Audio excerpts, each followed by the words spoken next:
you can have all the money in the world. If you don't have the right people around you, you will fail.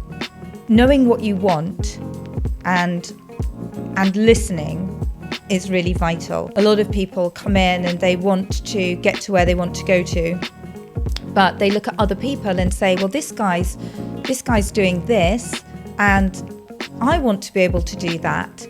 There's no point in being the king of the castle if you've got no one there to support you. Hi, my name is Jason Gale. I'm the founder of the Lifestyle Awards, and I'm really happy today because I'm speaking to a great friend of mine. I was going to say old. I'm going to speak to a great friend of mine, Akashia Carswell, who is a headhunter, a hospitality headhunter in London. I'm glad you didn't say old. Yeah, I wasn't going to say old, I'm but glad you didn't mention it. we have known each other for quite some time now. I think it's coming up to our 20 years of knowing each other and being friends and working together. So you'll be buying champagne then? Yes, to celebrate? It's anniversary.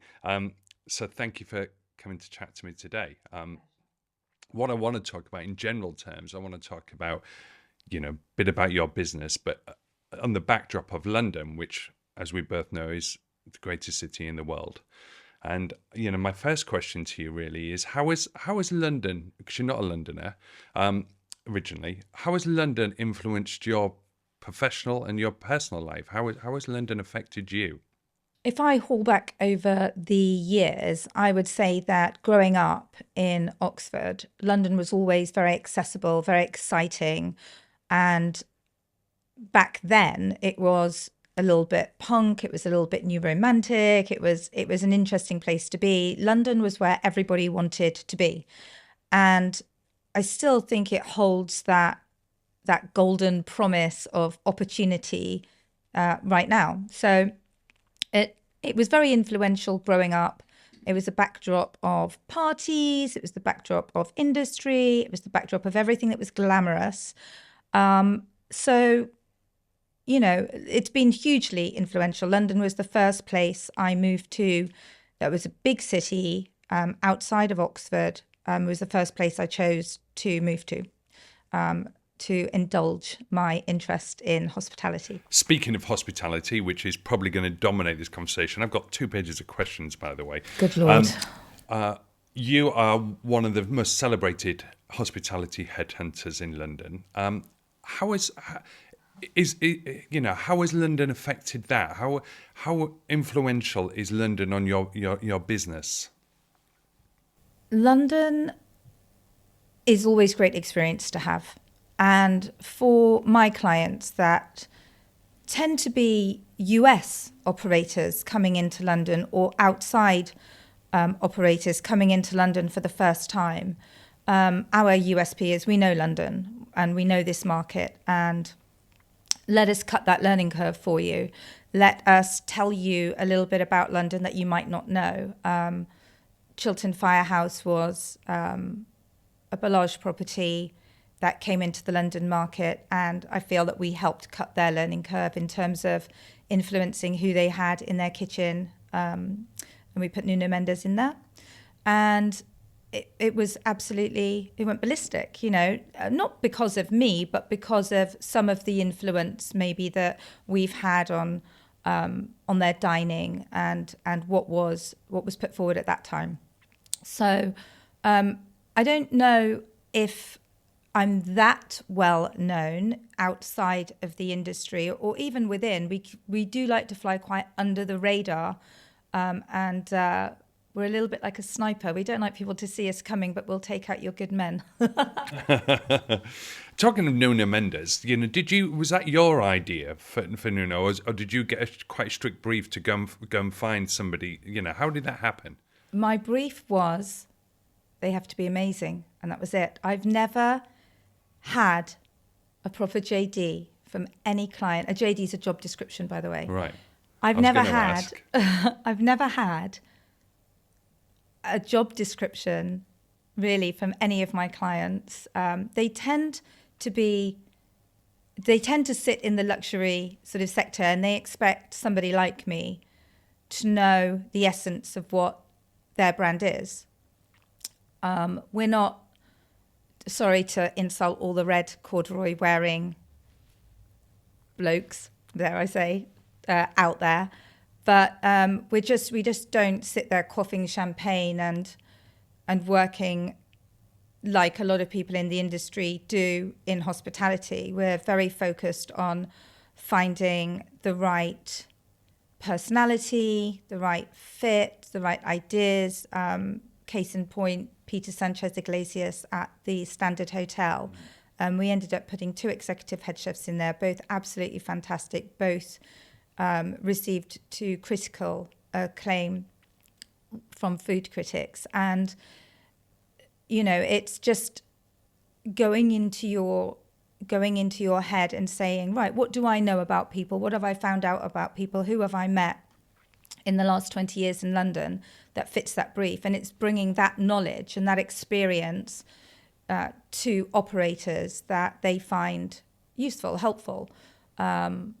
We do quite a lot of things for clients. We don't only search and select, but we've also done up and down the land visiting, just straight after COVID. It was really difficult, actually, visiting restaurants up and down the country to identify chefs for, you know, for one hotel, for example. So we are influential in a way with a brief, but our briefs are limited.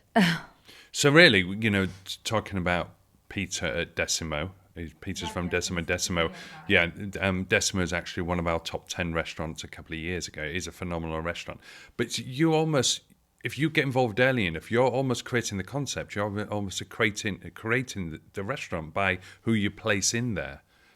Or is that too strong to say that you're creating the concepts? I would say that when you have 20 million, 30 million pounds going into a concept, that the concept's pretty much fleshed out.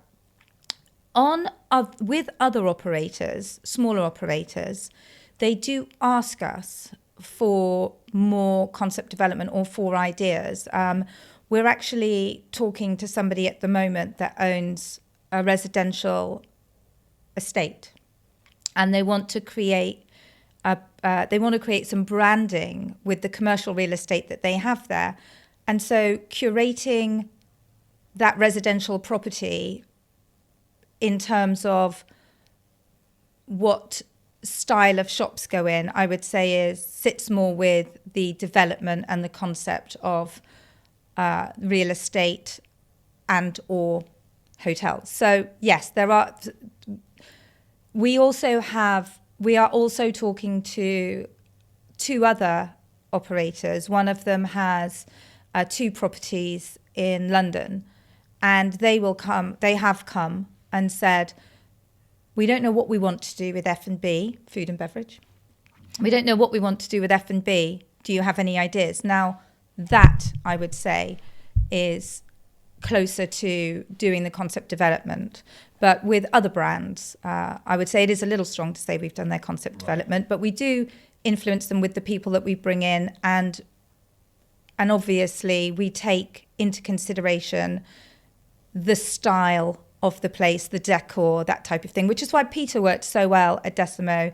He had 2 Spanish-led restaurants in Bristol, Michelin-starred, and it fit perfectly with the, I would say, Californian, Baja, Spanish theme that was required for the Standard. So he was a no-brainer.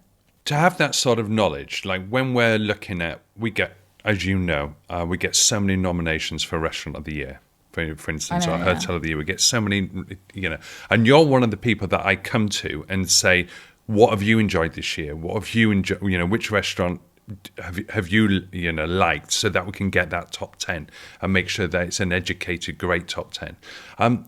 You must eat out all the time to keep this phenomenal knowledge about the hospitality scene in London. I used to eat out a lot. I remember writing for a little magazine called London Lifestyle.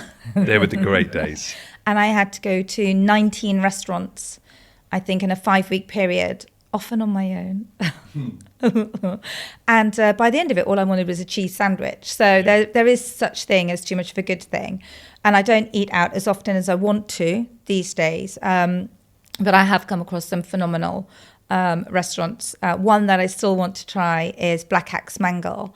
I just think they're the most creative people in London at the moment. And also Andrew Clark's Acme Fire Cult is just so superb. Just everything he does, I absolutely love. He's phenomenal. And I do think that there are places that are quite cookie cutter, and they tend to stick to a formula, and they're very popular for that reason. People like to go where they know what they can get. And I don't think there are enough places that really create what they want enough, which is, it's really difficult at the moment in this climate, with money, with staff, with overheads, with everything going up, to live that dream. With all the new businesses that you've been involved with, some really high-profile businesses in London, which has been your sort of favourite one to be involved with from the start? Which one have you loved helping launch, basically, out of all the high-profile great ones? It's a really interesting question, but because I take on very few clients at a time, I tend to I am always very excited about the project that's coming up, and so I leave enough room to be excited, just as excited. I never quite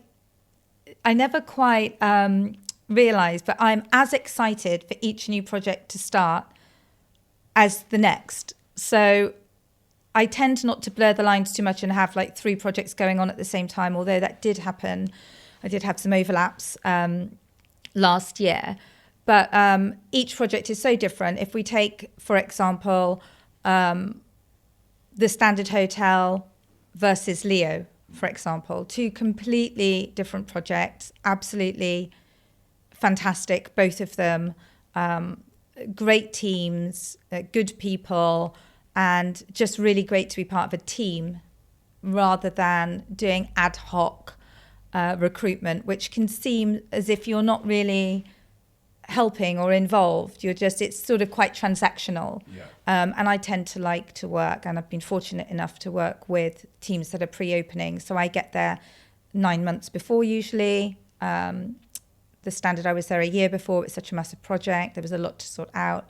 Some of the dynamics changed. So, I don't have a favourite. I think each project I take on is slightly different. And the 2 that are coming up are also slightly different. Right. And I'm extremely excited about engaging in those. It's interesting because I asked that question because I hoped it would be an awkward question for you. And the reason is that over the years I've known you, since you've been a headhunter, and I want to go back before you was a headhunter in a minute, you seem to fall in love with the project. I'll get a call, you've got a new client, and it's the most phenomenal place. It's incredible. It's this, it's that. You literally fall in love with the project. Is that the way you have to work? You've got to love the project. You've got to be in love with it to be at your best. I don't like working with people that I don't like. So I'm very fortunate that the people that have come to me are lovely. And I also think that you can't be an ambassador for a brand when it comes to recruitment if you don't align with that brand in some way. I can't go and take somebody from a job or advise on their career or look at them as a person when we're looking at candidates and put them somewhere simply because I'm getting paid to do so. It has to be right for the candidate. It has to be right for the client. And so if I don't like the client, if I don't like the brand, if I don't align with it, if I'm not interested in it, it goes back to being extremely transactional and not really caring about the people that make this industry work, which are the hospitality workers. And, it's great to talk about clients, but there's no point in being the king of the castle if you've got no one there to support you. And you can have all the money in the world, and if you don't have the right people around you, you will fail. Yeah. And we've seen that. We've seen that across London, many, many times. The difference between a great hospitality business and a not so great one, shall we say, is the team. Yeah, and unfortunately, hospitality is a business that tends to lean towards the hedonism and which is great. It's who doesn't like a little bit of hedonism? That's why we got into the business. Come on, be honest. But I think that the care of people within hospitality needs to take a step up. And I do think that, not to plummet down a dark rabbit hole, but, the care of people, the human rights of people, the sexism, I think that, we all want to think that was 20 years ago and it still exists today. And, mental health, I think, has had a bit of a spotlight shone on it in the last 10 years. But I still don't think there's enough being done to take care of candidates and people within the hospitality industry by a long shot. But do you think it's improved? I think it depends on the person you work for. I think that when there's ego involved and a lack of knowledge, then it's only as good as the person that you report to. So yes, if people have improved and managers have improved and CEOs have improved and COOs have improved, then you have an improved work environment. But if HR has improved, then you have a better work environment. If those things are blocked in any way, then that's where it starts to deteriorate. And I've seen that. I've seen, an MD walk into the room, do a high five kung fu kick, intimidate everybody in the room, talk over them, and that business closed. It improves as much as the people that are surrounding you, so everyone has to do their bit. I think it's improved dramatically over the last 20 years. If I think about behaviour that happened in places I worked in 20 years ago, that would never ever happen today. And the managers, some I still speak to this day that allowed that to happen, are almost embarrassed by their behaviour or the behaviour they let happen. We could go deeper into that, No, Jason. let's I think not. we had slightly different worlds that we spun around because as a man going out in those times, I would imagine that your entertainment was vastly different to the way that I was treated or that we did. Oh, I'm sure. sure. When I lived in Miami, we were paid to go out hours before our club opened and invite and guest list people.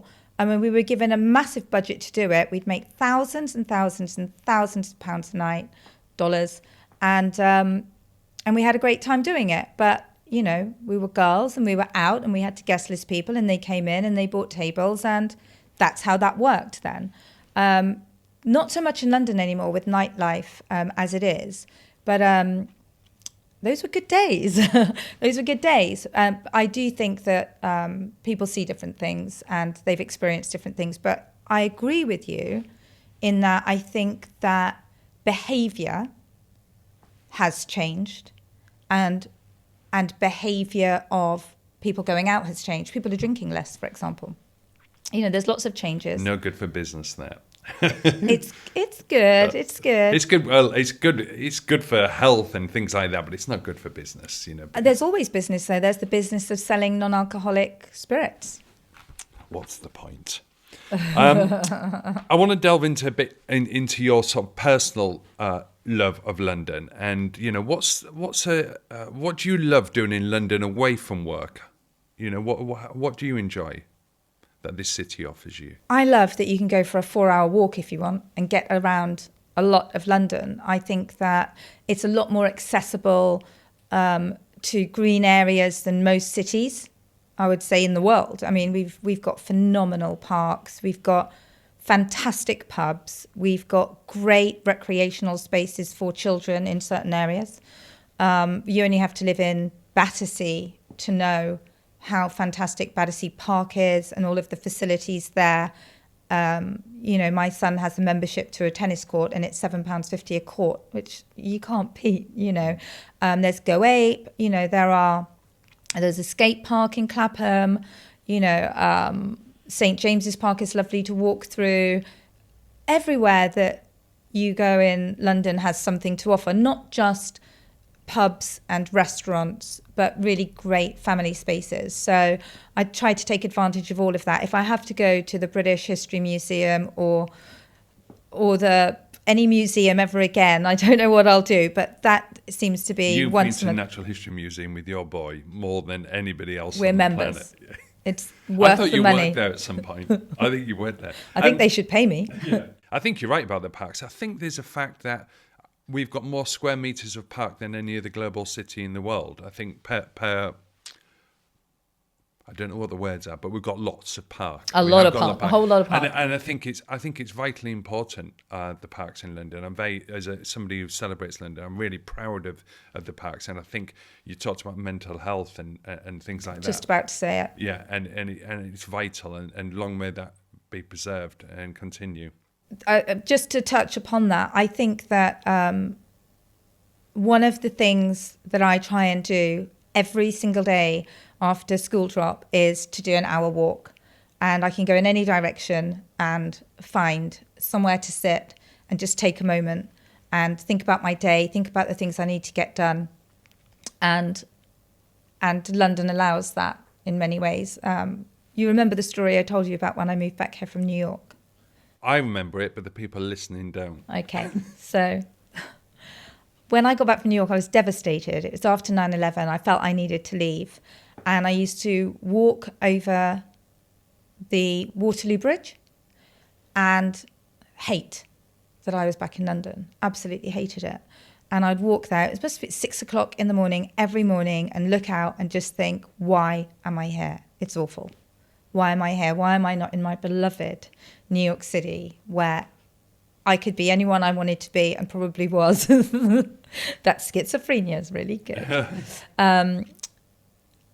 It was just, it was devastating for me to leave New York. And then within a year, I had got a job. I was working in a members club. I'd got myself back on track. I wasn't feeling as blue. And I remember there was a little turning point where I walked over that bridge and thought, this is the greatest city in the world. I'm so glad to be back. And it took a lot of time and it took a lot of effort and it took me hauling myself out of, a sad place because, I'd left a whole other life behind.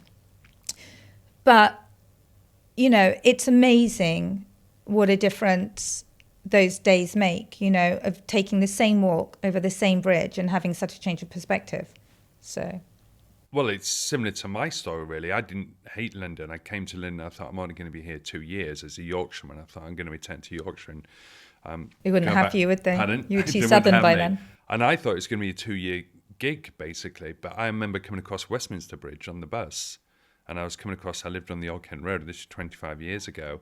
And I came across and I thought, I'll never leave. I'm never going to leave this place. But that was only a couple of days in. I realised I'd fallen in love with the city then.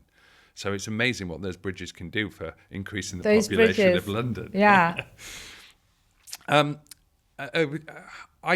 called you up a couple of months ago because a very inspiring young man had approached me through our website, and he said that he wanted a career in hospitality, and he wanted to move to London because he believed, and quite rightly, that it was the hospitality centre of the world. And I put him in touch with you, and you advised him and gave him some guidance about what to do. For those who are looking to, develop a career in hospitality in this city in particular, what we're seeing have a proper career, proper professional. What advice would you give them? Where should they start? How can they learn the business as quick as possible? Well, the guy that you put me in touch with was, first of all, he was very articulate about what he wanted. He was really easy to help, and he knew exactly what he wanted. So pointing him in the right direction was an absolute pleasure, and everything that I asked him for, he sent me, and he did it.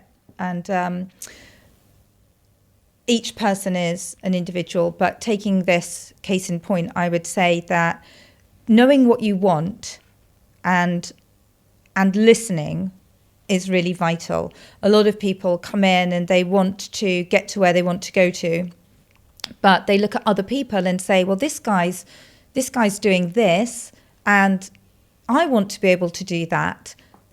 I mean, it's not even in their field. It's, so it's not being chaotic, it's being articulate. It's about taking some advice, following through. And I put that guy in touch with a really fantastic cocktail bar in Islington that always need really cool young people to come in. And also what had happened is his brother lived a couple of stations away. And my advice to him was, since you're staying with your brother only a couple of stations away, this would be the premium place to go to. Tell them that I sent you. We weren't being transactional. We didn't contact them and say, we're sending you someone, we want a fee.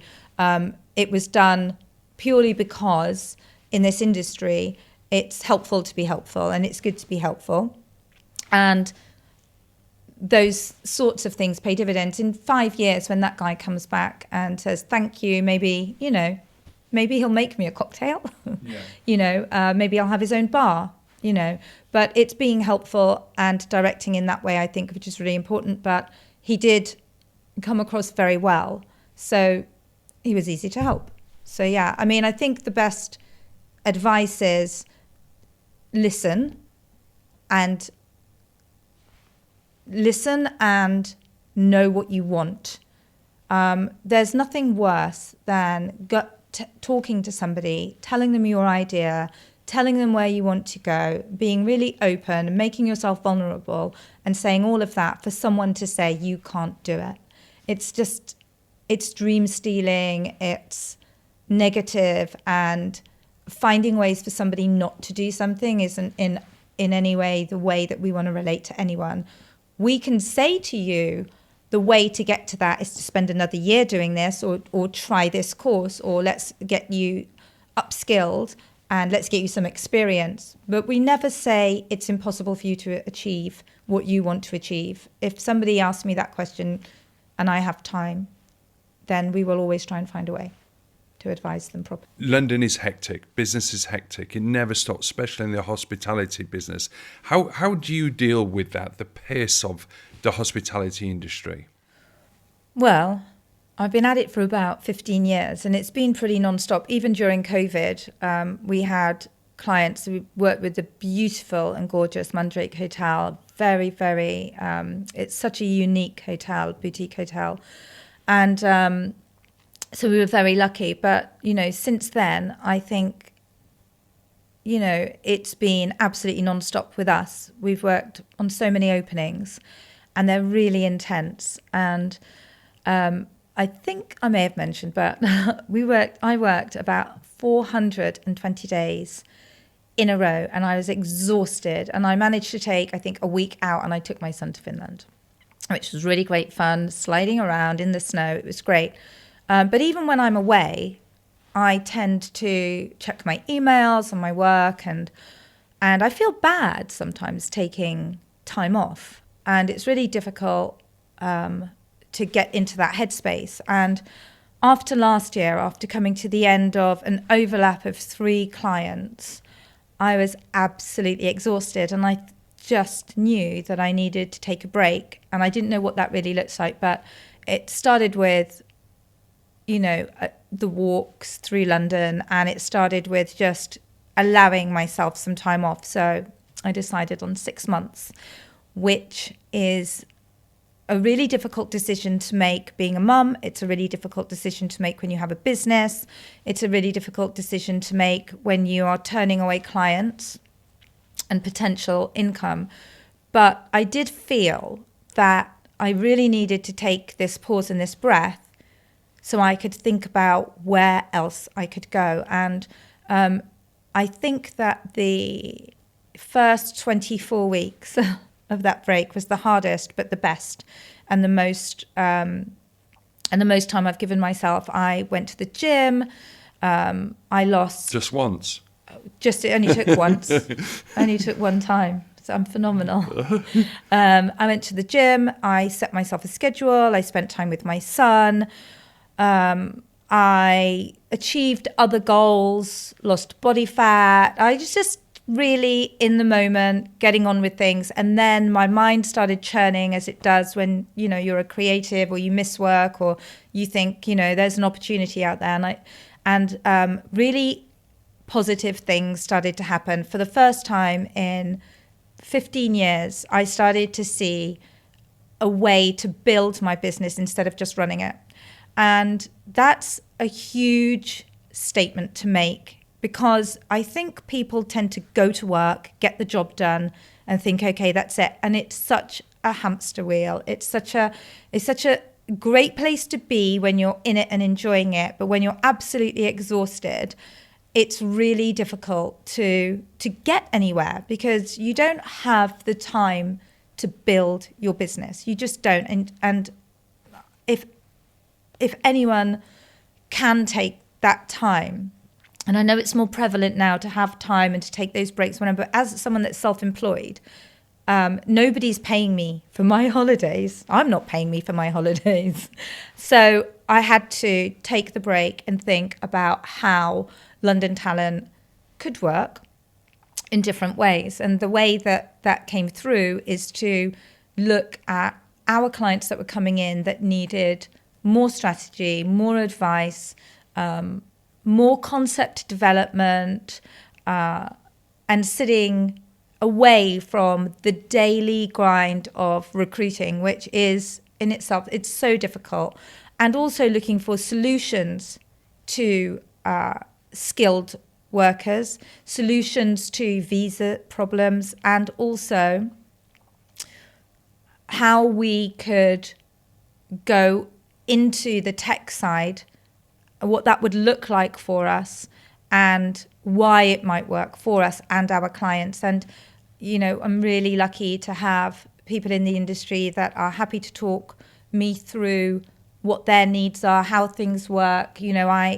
I am absolutely nothing without the people in the industry that I go to helping me. And I think that that's a resource I didn't really take advantage of. I'm a bit of a loner when it comes to operating the business. I like to do things in a certain way, and that's not always seen as a corporate way. I'm quite intuitive, and I like to look at people slightly differently, as we know, and sort of just see something that's a little bit deeper. So I've worked with a lovely lady on developing a new kind of psychometric test to test people for London Talent. And one of the things that I like doing is getting people's playlists from them. So when they're on the way to see me, I get them to show me their Spotify and see what they're listening to while they're on the way. And I build up a little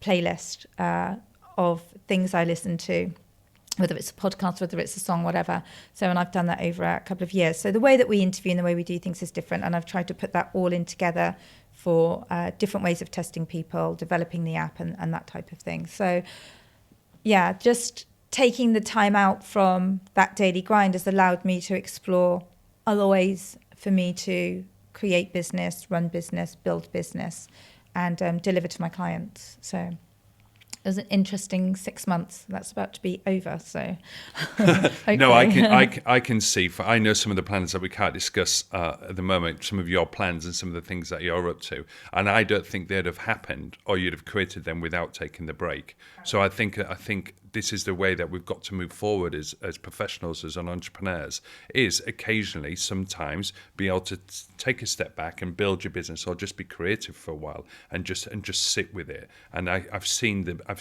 chatting to you over the last couple of weeks about what you're going to be doing in the future. I don't think that would have happened unless you'd made that break. Well, it wouldn't have happened. I wouldn't have had any time to do it. And the exciting things like developing the F&B concept that might be going into this new development, and finding the people that that are backing us on it.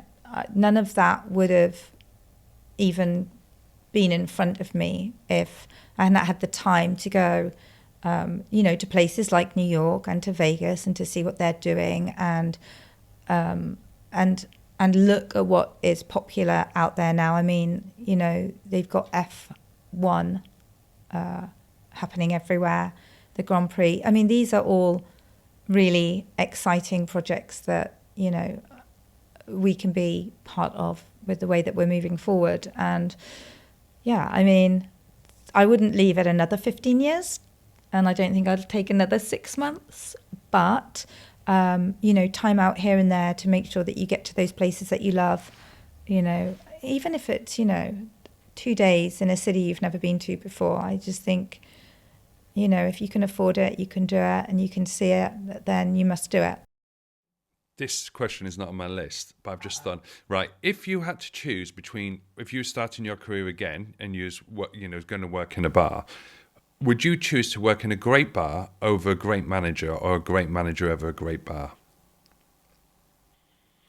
So what do you think is most important to help you develop, working for a great manager or working in a great bar? Great manager. Because a great person that you work for can inspire you in lots of different ways. And I'm not going to say a bar is a bar is a bar. You've got bars like Quaint, and you've got bars like the Connaught that are superb. Phenomenal. Absolutely phenomenal. Then you've got, downstairs at Col as well. Absolutely amazing. Great bar snacks.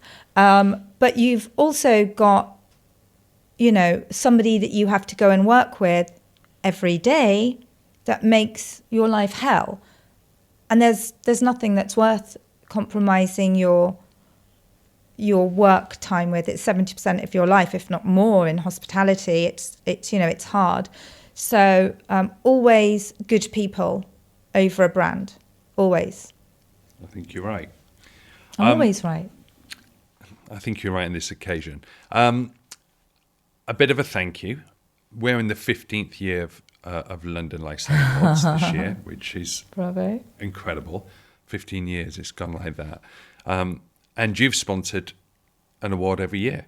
Thank you for letting me. Well, you've been to 15 awards, even when you was 8 months pregnant. We rolled you in there, literally rolled you in. You've been to every award, and you supported every award, every awards. And that I'm very, very grateful, obviously. Why apart from wanting to support, why do you support so strongly? What does the London Lifestyle Awards do for you? First of all, it's an absolutely fantastic room to be in. There are so many industry people that are having a great time, celebrating their brand in a room of like-minded people. And I think the thing that some people miss about being in a room like that is the potential to partner with other brands and with other people and other businesses in that room. And I actually don't think people take enough of an advantage in that room of what the potential is in that room. So I go to obviously make a fool out of myself sometimes when I'm presenting those awards. But I go because it's an exceptional room to be in.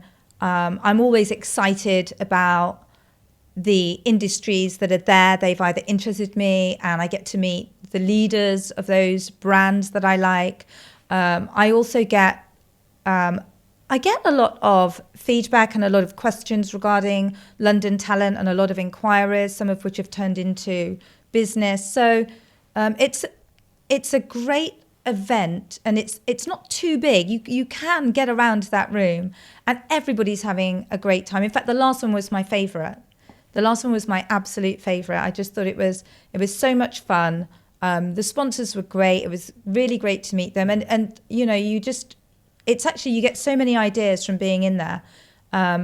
Certainly for our projects coming up, we would always refer back and look at who has sponsored London Lifestyle Awards, who has been in that room, and say, okay, these are the first people that we would approach for our clients, because they're present, they're willing, they're open, and they're a lot of fun. That's great. That's great. It's interesting that you said this is your favourite, because I had a conversation over a glass of red wine last night, which was my favourite awards. And it's between this year, the 2023 that we just had, or 2012, which was the Olympic year that we had at Hurlingham. And I can't decide between those two. Hurlingham was fun, and we had a lot of Olympians in the room, so that was brilliant fun. I wanted you to look to the future now a little bit. So this is a two-part question. I want to ask you what the future looks like for you and London Talent, and the projects that you want to be working on, the types of projects that excite you in the future. But also I want you to talk about what the future for London's hospitality scene, how you think that's going to look. Ooh, those are two very separate ones. Let me answer the first one. So in our project lineup, we are continuing to work with US brands that have hotels. That's the first thing. And I think the thing that we've added on to that is that we're looking at doing the concept development for their food and beverage, which is really exciting because, as you may know, we've done concept development on food and beverage personally to go and raise money for our own projects that are in the pipeline, and also to look at the residential side of F&B and what can be done within, your service departments or, beautiful buildings, a little bit like the ones in Nine Elms, actually, that have incredible wraparound balconies, but no real F&B. So we've moved into that slightly, and we've got some projects lined up in the next 6 months for that. So that's really interesting. The second thing is that we're looking at tech a lot more and using AI, dare I say it, to help us along in our process. And we've talked to an Australian company that are in the next 6 months putting together our research and development, setting up an SEIS, and then looking at raising money for some tech that we think would be beneficial to clients in the industry. For example, the Royal Albert Hall, when they put on, they've got London Fashion Week, and their brand is phenomenal. One day they'll need an extra 400 staff that are qualified, and their caterers supply that. So we're looking at getting more qualified people through the doors to London's venues at better pricing, better costs, fairer environments, and so we're really excited about that. So those are the two things that veer away slightly from just doing recruitment ad hoc and just doing retainers. We still want and will open hotels, restaurants, and bars, but the bigger picture now is the concept development, setting up the membership sides, project management, looking at your strategy, how you retain your customers, and the F&B within those industries. And it's really exciting. We love the US clients. They're always really excited about London, and it's such a joy to be able to share what we know and what we love about London, and our understanding and our knowledge of London and the industry. Brilliant. It sounds an exciting future. It's scary, but it's exciting, right. Yeah. But it should always be scary. It should always be a little bit scary. Yeah. Bit of a heavy question. What life lessons has London taught you? Oh, gosh. Oh, my goodness. Have a contract. Right. Don't text anything unless you don't want it read out in court. Sorry, why don't they just rephrase that? If you text me knowing it may be read out in court.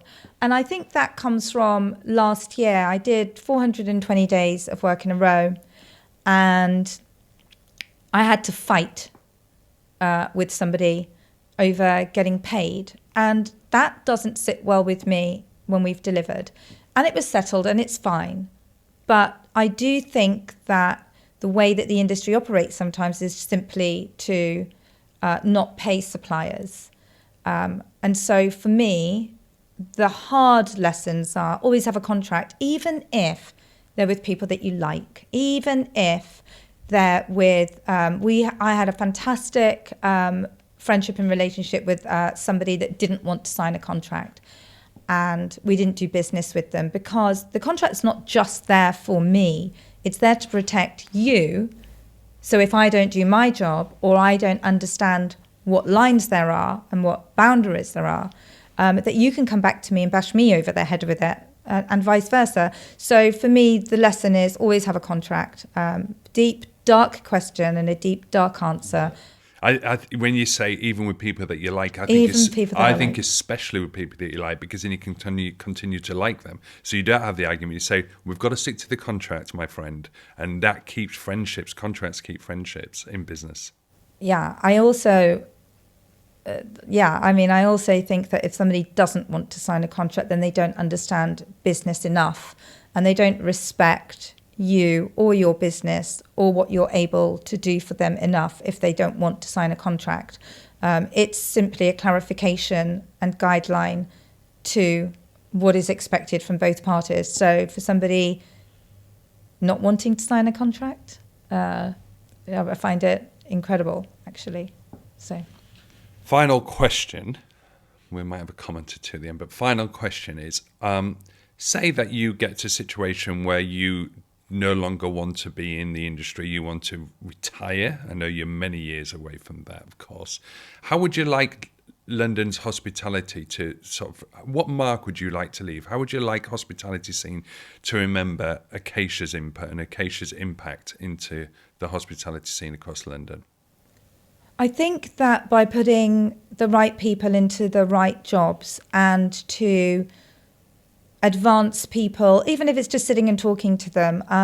One of the things that I did for a very, very keen mixologist years and years and years ago was to get them to put together a cocktail menu for an Indian restaurant. And this person had no idea what a fennel seed was at the time, I don't think, or what a curry leaf looked like. And so I sent them off to Southall. They came back. They created an incredible cocktail list, and then they went on to be the group's bar manager for an award-winning gastropub. Then they went off and studied wine, and now they have their own wine company in Portugal, and they've just leaps and bounds. And it's things like that where you can say, I helped that person. I didn't put them off. I didn't say, you're from this country, you can't do Indian things. And I think it's just that encouragement. And I do think that listening to people when you first meet them and asking the right questions is really key. So I don't think there's a legacy as such in terms of there's something standing there. I think it's just how you treat people with respect and with kindness, and to listen to them, and sometimes to tell them, which I had to do years ago with a friend of mine who wasn't listening well, and just speak to them and say, this is what it is. And being a good person doesn't always mean that you're saying something that somebody likes. Or giving them facts that they like. It's actually telling them something in a kind way that helps them. So I don't know if that can be seen as a legacy of anything. Talking. But yeah, straight talking, not everybody likes it. It's hard to listen to things sometimes. And, the guy that I'm talking about now is stayed put where he is and is working with food and beverage up north, and is smashing it, and is set up a consultancy now, and 5 years, 10 years later has a family and kids, and and is living a life there instead of trying to battle with everything that they were battling with. So yeah, I do think facts are important, reality is important, acceptance is important, and sometimes, if you can deliver that with kindness and care, it's a good thing. Brilliant. I'll just stick to that. I did say this was my final question. That was my final question. You forgot the other question. Well, no, this is those earrings, right, that you're wearing now. They're phenomenal. Where did you get those from? You got them you're from Sotheby's? Yeah. There must have been a fortune. Well, they're the they're the double big they're the big C double drop 2015 resort wear Chanel earrings. Incredible. That I think maybe make me money a lot. They're amazing. They're amazing. Akashia, I've probably got 4 or 5 people around me that keeps me abreast of everything that's happening in hospitality and keeps me up to date. And you're one of those people that a go-to person that if I feel a little bit out of the loop or want to know, I want to educate myself further, I put a call into you, and I've done that for many, many years. I really, really appreciate that. Again, thank you for all the support that you've given to me and the love that you have for London. It's always a pleasure to hear about and to talk to you about. And thank you for coming here today. For those who I would love to get in contact with you to talk about your earrings or to talk about hospitality in general or help that they may need, how can they find you? I have a website. It's londontalent.co.uk. You can Google me. Our app Insta will be up in the next 6 or 7 weeks, so I'll update you on that. And my number is... So the easiest way is for people to go to your website. Absolutely, yeah. Brilliant. Akashia, thank you so much for My today. pleasure. Thank you very much. And I've just got to say congratulations on getting to 15 years with the London Lifestyle Awards. It's really phenomenal, and I've seen how much time and effort and love you've put into it. And it's just always such a pleasure to see you doing well. Thank you so much. My pleasure. Thanks.